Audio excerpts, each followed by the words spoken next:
అమరావతి రాజధాని నిర్మాణానికి వేగం పెరుగుతోంది. వైకుంఠపురంలో ముఖ్యమంత్రి నారా చంద్రబాబు నాయుడుకు రాజధాని రైతులు ధన్యవాద సభ నిర్వహించారు. ల్యాండ్ పూలింగ్ గ్రామాల రైతులను ఆకట్టుకునేలా ప్రకటించిన ప్యాకేజీపై సంతోషం వ్యక్తం చేశారు. స్థానిక ఎమ్మెల్యే భాష్యం ప్రవీణ్ ఆధ్వర్యంలో జరిగిన ఈ కార్యక్రమంలో మంత్రి నారాయణ పాల్గొన్నారు. అంతర్జాతీయ ప్రమాణాలతో అమరావతిని నిర్మాణిస్తామని, త్వరలోనే ల్యాండ్ పూలింగ్ పూర్తి చేసి లేఅవుట్ డిజైన్ ప్రారంభిస్తామని ప్రభుత్వం స్పష్టం చేసింది. అమరావతి రాజధాని నిర్మాణానికి వేగం పెరుగుతోంది. వైకుంఠపురంలో ముఖ్యమంత్రి నారా చంద్రబాబు నాయుడుకు రాజధాని రైతులు ధన్యవాద సభ నిర్వహించారు. ల్యాండ్ పూలింగ్ గ్రామాల రైతులను ఆకట్టుకునేలా ప్రకటించిన ప్యాకేజీపై సంతోషం వ్యక్తం చేశారు. స్థానిక ఎమ్మెల్యే భాష్యం ప్రవీణ్ ఆధ్వర్యంలో జరిగిన ఈ కార్యక్రమంలో మంత్రి నారాయణ పాల్గొన్నారు. అంతర్జాతీయ ప్రమాణాలతో అమరావతిని నిర్మాణిస్తామని, త్వరలోనే ల్యాండ్ పూలింగ్ పూర్తి చేసి లేఅవుట్ డిజైన్ ప్రారంభిస్తామని ప్రభుత్వం స్పష్టం చేసింది.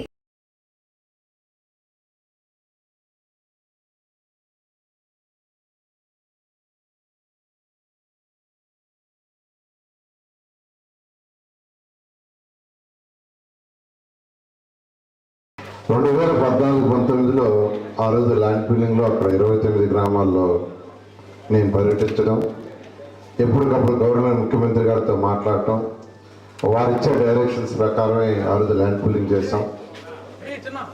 వారు ఆ రోజు నాకు చెప్పిన 2015 జనవరి 1 ల్యాండ్ పూలింగ్ నోటిఫికేషన్ ఇచ్చాం. 2015 జనవరి 1 అయితే 58 రోజుల్లో మెజారిటీ ల్యాండ్ పూలింగ్ వచ్చింది.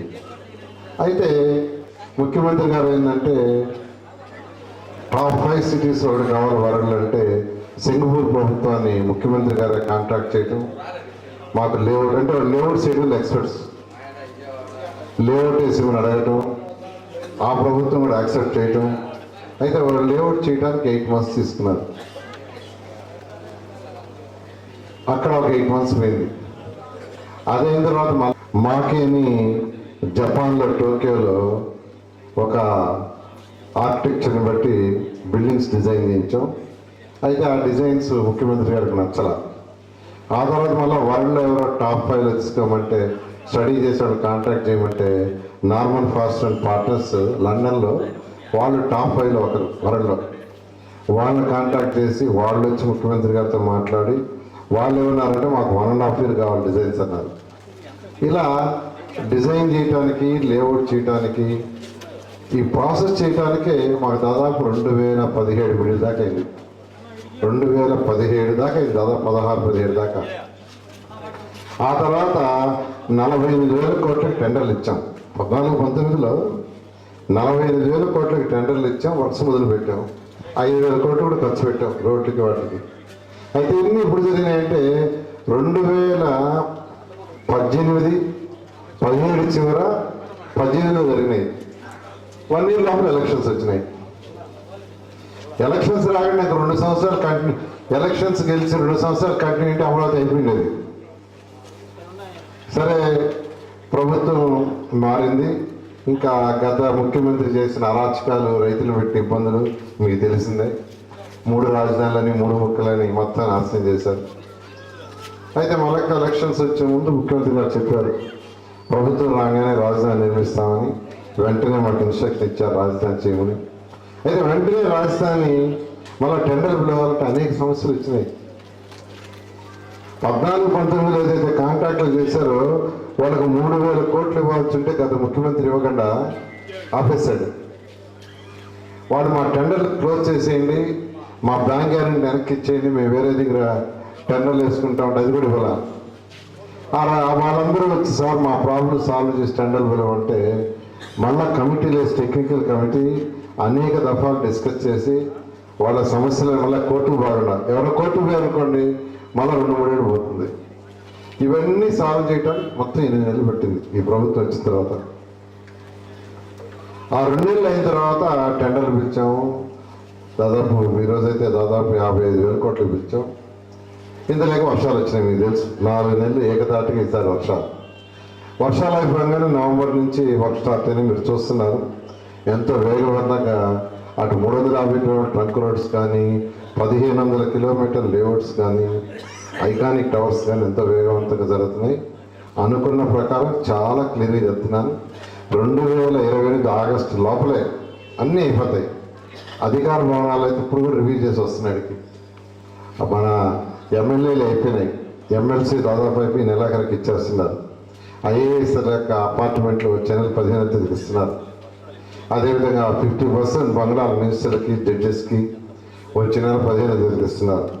మిగతావన్నీ కూడా జూన్ 15కి 4026 మంది ఆఫీసర్లకి బిల్డింగ్ ఇచ్చేస్తున్నాం మ్యాక్సిమం. ఈ విధంగా అక్కడ క్యాపిటల్ సిటీ. అయితే ఇక్కడ మీరు అందరూ అనుకోవచ్చు, ఉత్తర రోడ్లు అయితే కరెక్ట్గా 6 నెలలు చాలు. ఉత్తర రోడ్లు వేయాలంటే 6 నెలలు.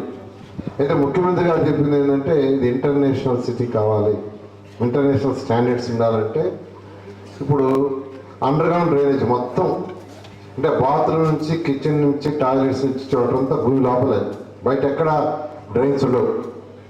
వర్షం వచ్చినప్పుడు నీళ్ళు పోవడానికి భూమి లోపలే, బయట రోడ్డు కాపక్కి పక్క ఎక్కడ డ్రైన్స్ ఉండవు. సో భూమి లోపలే అన్నీ వేయాల్సి వస్తుంది. అండర్ గ్రౌండ్ డ్రైనేజ్ కానీ, స్ట్రాంగ్ వాటర్ వర్షం వస్తే నీళ్ళు పోవటానికి కానీ, ఇంకా మామూలు వాటర్ లైన్ కిందే, ఎలక్ట్రిసిటీ అంతా కిందే, ఇంకా ఎలక్ట్రికల్ పోల్స్ ఉండవు, అన్నీ భూమి లోపలే. టెలిఫోన్ లైన్స్ కూడా లోపలే, జనరల్గా అయితే తీగలు అలాడుతుంటాయి, అది లాగండి ఎవ్రీథింగ్. గ్యాస్ లైన్స్ కూడా లోపలే. ఇలా ఇంటర్నేషనల్ స్టాండర్డ్స్ చేయటంలో ఎక్కువగా ఏమవుతుందంటే టైం పడుతుంది. త్వరలేదు 6 నెలలే. అది కూడా టైం బౌండ్ పెట్టాం చాలా క్లియర్గా. ఈ యొక్క 2026 అంటే ఇప్పుడు మనం 26లో ఉన్నాం, డిసెంబర్కి ట్రంక్ రోడ్స్ 350 కిలోమీటర్లు అయిపోతాయి. ఈ ట్రంక్ రోడ్స్ అంటే ఏంటంటే ఒక్కొక్కటి 165 అడుగులు వెడల్పు ఉంటుంది. ఒక రోడ్డు మాత్రం సీడాక్స్ రోడ్ 195 అడుగులు వెడల్పు. అన్నీ రేపు సీఎం గారు ఏం చెప్పారంటే నాకు, మీరేదైతే కొత్తగా లేఅవుట్స్ ల్యాండ్ పూలింగ్ తీసుకుంటున్నారో ఆ ఏరియాలో కూడా ఇదే స్టాండర్డ్ కావాలా, ఇదే వెడల్పు రోడ్డు ఉండాలా, ఈ కంటిన్యూషన్ ఉండాల్సిందే. అవుటర్ రింగ్ రోడ్ దాకా ఆ రోడ్లు ఎక్స్టెన్షన్ అయిపోవాలి, ఎక్కడ వంకలు కూడా ఉండకూడదు. ఎక్కడైనా హిల్స్ వస్తే అవసరమైతే టర్నర్స్ వేయండి, దాన్ని తిప్పద్దు చాలా క్లియర్గా. అందులో ఏంటంటే ఈ అమరావతిలో మీకు అది కూడా జనరల్గా గ్రీన్ అండ్ బ్లూ 10% పెడతారు. మనకున్న రూల్స్ ఏంటంటే నేషనల్ లెవెల్లో లేఅవుట్ వేసేటప్పుడు గ్రీన్ అండ్ బ్లూ, అంటే వాటర్ పాయింట్స్ కానీ, కెనాల్స్ కానీ గ్రీన్ కానీ 10%. కానీ ఇప్పుడు అమరావతిలో పెట్టింది 30%. అంటే రైతులు ఇచ్చిన ల్యాండ్ డైరెక్ట్గా 30% దేనికి పోయిందంటే గ్రీన్ అండ్ బ్లూ. ఎందుకంటే వాళ్ళు డిజైన్ చేస్తే అలా డిజైన్ చేశారు. సో రేపు చేసేది కూడా ముఖ్యమంత్రి గారు ఏం చెప్పారంటే అదే స్టాండర్డ్లో చేయనారన్నా తొందరే లేదు మీరు. అది కాబట్టి మీ అందరూ చెప్తున్నాను, అదే స్టాండర్డ్ అక్కడ ఏం చేసాము, ఆడ 165 అడుగులు వెళ్తుంటే ఆ రోడ్డు అట్నే కంటిన్యూ అవుద్ది, 195 అడుగులు ఉంది అట్నే కంటిన్యూ అవుద్ది. పార్కులు అక్కడ ఎలా ఉండే అదే విధంగా చేస్తాను, మీ అందరికీ సందర్భంగా తెలియజేస్తున్నాను. ఇప్పుడు మీరు అడిగిన దాంట్లో టీటీడీ టెంపుల్ని అడిగారు. ఖచ్చితంగా అనంతరం ఎలా చేసాం, గౌరవ ముఖ్యమంత్రి గారితో మాట్లాడి దాన్ని ఖచ్చితంగా టీటీడీ వాళ్ళతో మాట్లాడి చేయిస్తాను సందర్భంగా తెలియజేస్తున్నాను. ఘాట్ రోడ్డు కూడా అన్నారు, దాన్ని కూడా నేను ముఖ్యమంత్రి గారితో మాట్లాడి ఖచ్చితంగా పరిశీలి చేయిస్తాను ఈ విధంగా చెప్తున్నాను. జన హృదయ నేత వేమిరెడ్డి ప్రభాకర్ రెడ్డి గారికి జన్మదిన శుభాకాంక్షలు. చెరగని చిరునవ్వు, చెరగని ఆత్మవిశ్వాసం, మాట ఇస్తే తప్పనితనం, ఇవన్నీ కలబోసిన దమ్మున్న లీడర్ జన హృదయ నేత వేమిరెడ్డి ప్రభాకర్ రెడ్డి గారికి జన్మదిన శుభాకాంక్షలు. ఇట్లు బేజవాడ వంశీకృష్ణారెడ్డి, తెలుగుదేశం పార్టీ నాయకులు.